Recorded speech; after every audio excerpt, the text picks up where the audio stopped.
Dear student, आज मैं BEd semester 2 paper 7A इकाई 1 के अंतर्गत इतिहास शिक्षण की बात करूंगा। कोल्हान विश्वविद्यालय के अंतर्गत इतिहास शिक्षण को सेमेस्टर 2 के अंतर्गत रखा गया है। आज मैं इसके बारे में बात करूंगा। इसके अंतर्गत आज मैं इतिहास शिक्षण के अर्थ एवं प्रत्यय मीनिंग एंड कॉन्सेप्ट्स की बात करूंगा कि किस अर्थ में इतिहास को हम लोग जानते हैं, इतिहास के अर्थ क्या हैं। उसके बाद इतिहास के शाब्दिक अर्थ क्या हैं, विभिन्न भाषाओं में इतिहास को किस शब्द के रूप में जाना जाता है और उस शब्द के अर्थ क्या क्या है। इतिहास लेखन की परंपरा कैसी रही हमारे यहाँ, किस प्रकार इतिहास जन्म से लेकर के आज तक कथात्मक से वैज्ञानिक हो गई। आज हम लोग चर्चा करेंगे इतिहास की आधुनिक धारणाएं क्या क्या है। क्या आज भी इतिहास को हम लोग भाषाई कलाकारिता के रूप में ही जानते हैं या इतिहास को हम लोग सत्य का अन्वेषण करने वाला जानते हैं। क्या आज भी हम लोग इतिहास को एक सामाजिक विज्ञान के अंतर्गत मानते हैं या इतिहास को आज भी हम लोग कला के रूप में जानते हैं। अंत में हम लोग आज बात करेंगे कि इतिहास के विभिन्न परिभाषाएं क्या हैं। तो आइए सबसे पहले हम लोग जानते हैं कि इतिहास के अर्थ और प्रत्यय क्या क्या हैं। Meaning concepts of history. इतिहास को आज हम लोग विभिन्न नामों से जानते हैं। हिस्ट्री वर्ड से हम लोग परिचित हैं। आज हम लोग प्रायः चर्चा करते हैं पौधों का इतिहास, प्राणियों का इतिहास, गणित का इतिहास, history of plants, history of animals, history of mathematics, history of biology, history of geography, history of physics. इन सारे शब्दों से हम भली भांति परिचित हैं और इसका प्रयोग हम लोग प्रायः करते हैं। परंतु जब हम सामान्य रूप से हिस्ट्री शब्द का प्रयोग करते हैं तो इसका अर्थ होता है मानव का इतिहास। हम लोग जानते हैं कि इस पृथ्वी पर भूतकाल से हजारों हजार सजीव तथा निर्जीव पदार्थ हैं, जिसमें विभिन्न कारणों से घटनाएं घटित होती रहती है। पर्वत टूटते हैं, जंगलों को दानावल नष्ट करती है, कुछ प्रजातियां विलुप्त होती है तो कुछ नई विकसित होती है।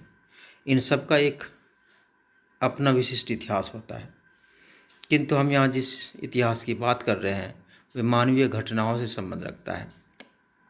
मानवीय घटनाओं के सत्य अन्वेषण को ही इतिहास कहते हैं। मानव जीवन में या मानव जाति में विचार, कार्य, कथन आदि से संबंधित समस्त घटनाओं का अध्ययन हम इतिहास विषय के अंतर्गत रखते हैं। इतिहास मानव जीवन के विकास की कहानी है। इसमें अतीत के मानव जीवन का ऐसे ढंग से विवेचन किया जाता है जिससे वर्तमान के मानव जीवन को सरलता से समझा सके। इतिहास मानव द्वारा निर्मित संस्थाओं के उद्गम, उसके विकास एवं उसके अतीतकालीन भेद तथा उसके वर्तमान स्वरूप आदि पर प्रकाश डालकर मानव को मानव से परिचित कराता है। अतः इस विश्व में हुई मानव की समस्त गतिविधियों का वर्णन इतिहास में किया जाता है। संपूर्ण विश्व मानव का निवास स्थान है और इतिहास इसके विचारों, कार्यों, आंदोलनों आदि का वर्णन करता है। इसीलिए मैटलैंड ने कहा था कि मनुष्य ने जो कुछ किया है, कहा है या विचारा है वह सब इतिहास है। What man have done, said and above all what they have thought, this is history. मनुष्य ने आज तक जो भी अनुभव किया, मनुष्य ने अपने अनुभव के बारे में जो भी कहा और यहाँ तक कि उन्होंने जो अपने विचारों के द्वारा हमें बताया, वो सारा चीज़ इतिहास है। इतिहास हमें आगे का रास्ता बताती है। इतिहास हमें जिस प्रकार भी हो उस प्रकार हमारे रास्ते के समस्याओं को दूर करती है। यद्यपि इतिहास के बारे में बहुत विवाद हुए, इतिहास के बारे में कई धारणाएं विकसित हुई, एक धारणा ये हुई कि इतिहास बेकार का विषय है, इतिहास को उस तरह से स्थान नहीं दिया जाना चाहिए जिस प्रकार से इतिहास का स्थान है। जबकि इसके उलट एक धारणाएं या विचार वाले ये कहते थे कि इतिहास ने अपने आप को ईश्वर ने अपने आप को इतिहास के रूप में व्यक्त किया है।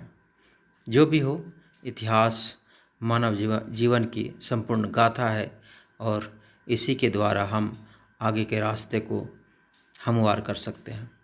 आइए हम लोग अब जानते हैं कि इतिहास के शाब्दिक अर्थ क्या है, इसके वर्ल्ड मीनिंग क्या है। इतिहास को अंग्रेजी भाषा में हिस्ट्री कहते हैं। अंग्रेजी भाषा के हिस्ट्री शब्द की उत्पत्ति यूनानी भाषा के हिस्टोरिया शब्द से हुई है। यूनानी भाषा के हिस्टोरिया का शाब्दिक अर्थ जानना, ज्ञात करना या सत्यान्वेषण करना होता है। हिस्टोरिया नामक यूनानी शब्द ही कालांतर में लैटिन शब्द के रूप में प्रयुक्त होने लगी और फिर अंग्रेजी में हिस्ट्री शब्द हो गया। इस प्रकार हिस्ट्री शब्द का शाब्दिक अर्थ जानना, टू नो, ज्ञात करना या सत्य का अन्वेषण करना होता है। सच्ची बातों को या सत्य बातों को कर्मिक रूप से हमारे सामने लाता है, उसे ही हम इतिहास कहते हैं। और हिस्ट्री का शाब्दिक अर्थ जो कि लैटिन शब्द हिस्टोरिया से बना है, यही होता है। जबकि हिंदी भाषा में इतिहास 3 शब्दों के मेल से बना है, इति प्लस हा प्लस आस, और इसका अर्थ होता है ऐसा ही हुआ है। अर्थात पृथ्वी पर भूतकाल में जो कुछ भी घटित हुआ है वो सब इतिहास है और वो सब इतिहास के क्षेत्र में आता है। जबकि उर्दू भाषा में इतिहास का शाब्दिक या शब्द तवारीख के रूप में आता है, जो तारीख का प्लूरल मीनिंग है, जो इस दृष्टि से या अर्थ की दृष्टि से ये उपयुक्त नहीं है। जबकि शब्दकोश के अनुसार इतिहास का अर्थ सार्वजनिक घटनाओं का लेखा है और इसी शब्द से पर्याप्त मात्रा में इतिहास शब्द का अर्थ स्पष्ट हो जाता है। अब आगे हम लोग जानते हैं कि इतिहास लेखन की परंपरा क्या रही। इतिहास अपने व्यापक अर्थ में प्रत्येक वस्तु या घटना है जो कभी घटित हुई। ये स्वयं अतीत है, चाहे वो किसी रूप में क्यों न हो। हम लोग जानते हैं कि इतिहास का जनक यूनानी इतिहासकार हेरोडोटस को कहा जाता है। इन्होंने ही पहली बार इतिहास को इतिहास नाम दिया और इतिहास के विभिन्न घटनाओं को कर्मिक रूप प्रदान किया, किंतु इन्होंने इतिहास को कथात्मक विधि में लिखा। इसीलिए इनके लेखन परंपरा को इतिहास लेखन की कथात्मक इतिहास कही जाती है। हेरोडोटस 5वीं सदी ईस्वी पूर्व का यूनानी इतिहासकार था। इन्होंने इतिहास को कथात्मक इतिहास का रूप प्रदान किया। उसके बाद थ्यूसिडाइड्स ने इतिहास के लेखन परंपरा को बदला और उन्होंने कहानियों की जगह शिक्षात्मक पहलुओं को महत्व दिया। उन्होंने उपयोगिता को प्राथमिकता प्रदान की और लोगों में इतिहास के प्रति विश्वसनीयता को बढ़ाया। इन्होंने प्रबोधक इतिहास लेखन परंपरा की शुरुआत की। इन्होंने इतिहास के तथ्यों पर जोर दिया जिस तथ्यों से लोगों को शिक्षा मिलती थी और लोगों के लिए वो उपयोगी हुआ करता था। थ्यूसिडाइड्स 445 बीसी से 399 बीसी के बीच इन्होंने इतिहास की परंपरा को बदला और ये बहुत दिनों तक चलता रहा और ये तब तक ये परंपरा चलती रही जब तक कि वैज्ञानिक इतिहास लेखन परंपरा की शुरुआत नहीं हो गई। जर्मन लेखक रैंक और नेबुर ने वैज्ञानिक इतिहास को जन्म दिया। इतिहास में वैज्ञानिकता के पुट को भरा। उन्होंने इतिहास को कार्य कारण से जोड़ा कि किसी भी घटना के पीछे क्या कारण थे और उस घटना का परिणाम क्या हुआ। 19वीं शताब्दी में वैज्ञानिक की ऐतिहासिक परंपरा की शुरुआत इतिहास के क्षेत्र में और इतिहास को सामाजिक विज्ञान को बनाने के रूप में महत्वपूर्ण है।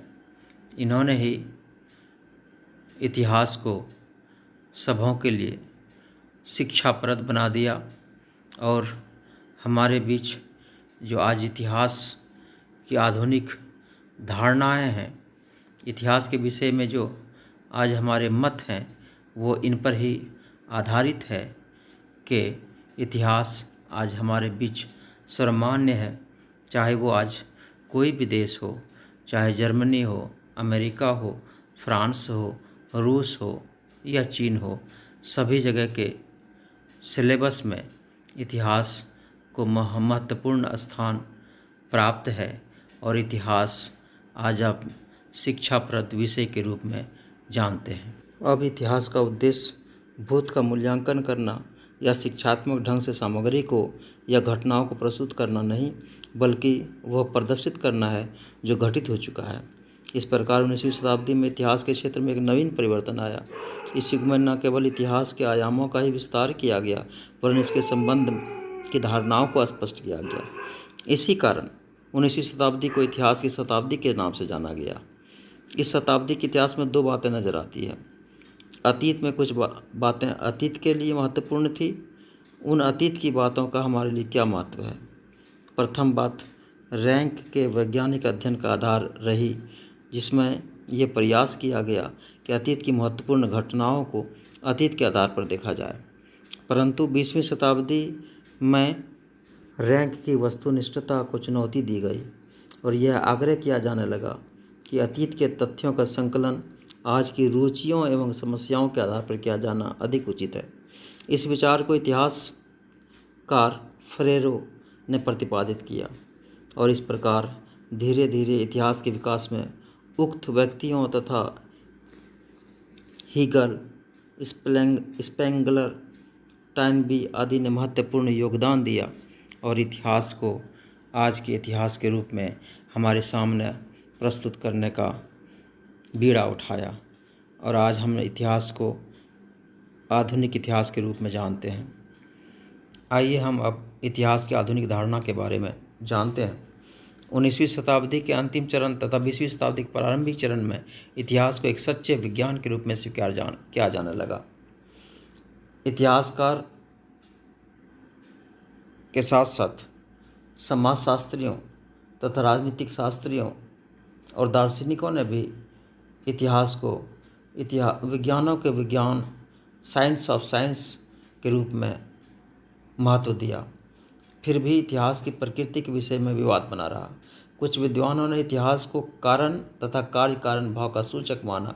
इसके विपरीत कुछ दूसरे विद्वानों ने इतिहास को समाज के सच्चे विज्ञान या विज्ञानों के विज्ञान के रूप में देखा। आज कोई भी इस बात से सहमत नहीं होता कि इतिहास अलौकिक शक्तियों के हस्तक्षेप से प्रभावित होता है। अब सामान्यतः ये विश्वास किया जाने लगा है कि इतिहास को उन्हीं के विधियों का अनुसरण करके समझा जा सकता है जिनका अनुसरण भौतिक तथा सामाजिक वैज्ञानिक करते हैं। इसी कारण आज इतिहास को उस अध्ययन क्षेत्र के रूप में देखा जाता है जो वास्तविकता का वर्णन करता है।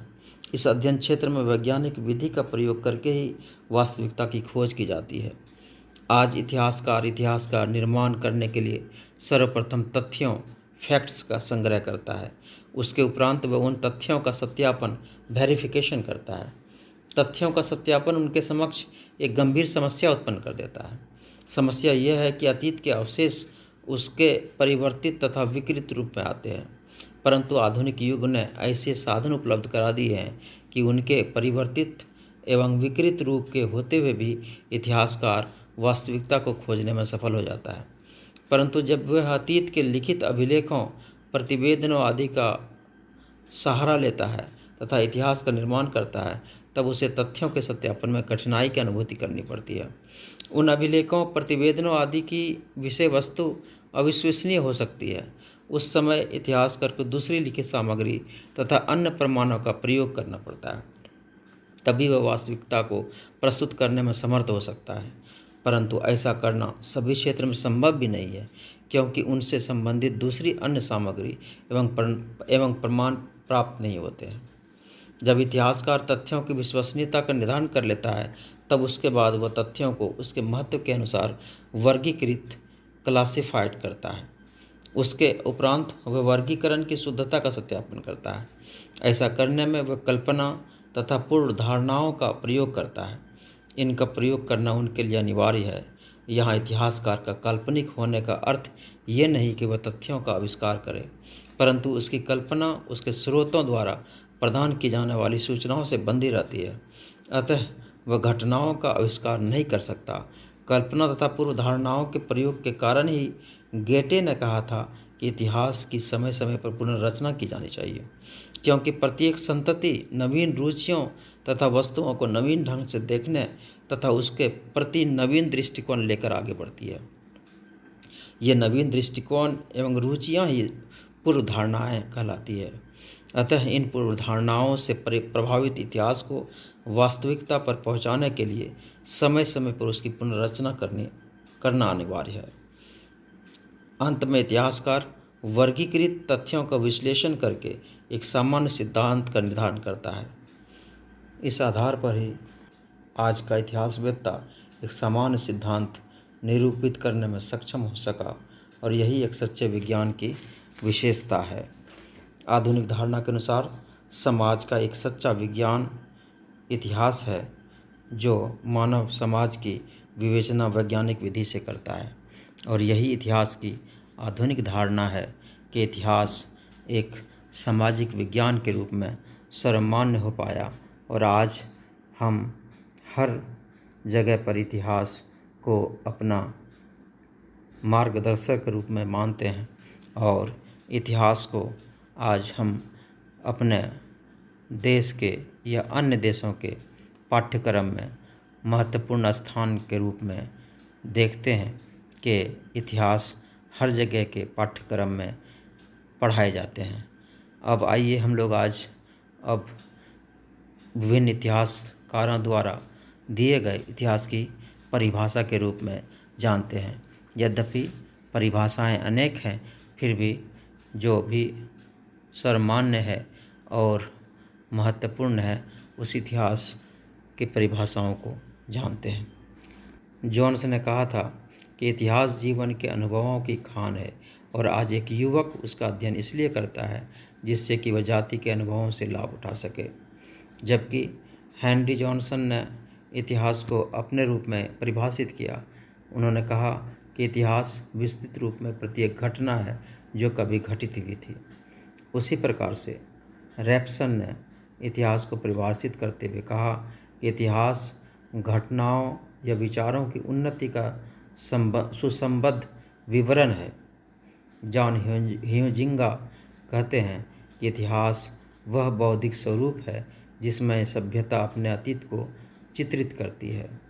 जबकि प्रोफेसर घाटे ने इतिहास के बारे में कहा कि इतिहास हमारे संपूर्ण भूतकाल का वैज्ञानिक अध्ययन तथा लेखा जोखा है। इस प्रकार इतिहास के परिभाषाएं कई हैं। बहुत महत्वपूर्ण कुछ परिभाषाओं को हमने प्रस्तुत किया है, जिसके द्वारा हम इतिहास के कुछ पक्ष को परिभाषित होते हुए देख सकते हैं। यद्यपि इतिहास इतना विस्तृत क्षेत्र समेटे हुए है और इतिहास का इतना विस्तृत इतिहास है कि हम उसे कुछ शब्दों में व्यक्त नहीं कर पा सकते हैं, और ना ही उसे हम पूर्ण रूप से परिभाषित कर सकते हैं। अगला वीडियो के द्वारा हम इतिहास के स्वरूप और इतिहास के क्षेत्र के बारे में चर्चा करेंगे। धन्यवाद।